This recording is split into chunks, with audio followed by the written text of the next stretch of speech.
Assalamualaikum dan salam hormat. Saya Faris Daniel dan ini berita pilihan Telus Malaysia.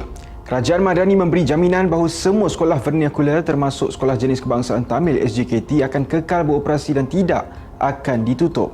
Menteri Pendidikan Fadlina Siddiq menegaskan kedudukan sekolah vernakular sudah dijamin melalui Akta Pendidikan 1996 sekaligus menolak dakwaan bahawa sekolah Tamil bakal ditutup. Dan sebab itu ramai kecoh ada kadang-kadang dalam masyarakat kita ini yang sampai berita ni kadang-kadang sekolah Tamil akan ditutup.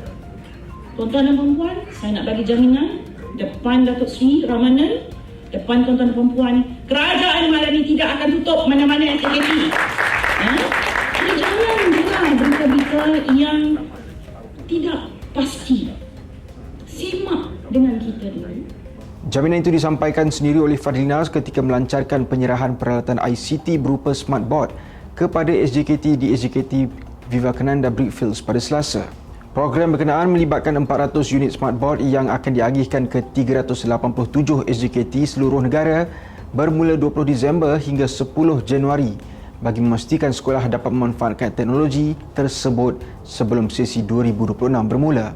Sebelum ini, KPM turut menegaskan bahawa sekolah kurang murid juga tidak akan ditutup walaupun berdepan cabaran enrolment rendah, sekali lagi mengukuhkan komitmen kerajaan terhadap kelangsungan semua jenis sekolah di Malaysia.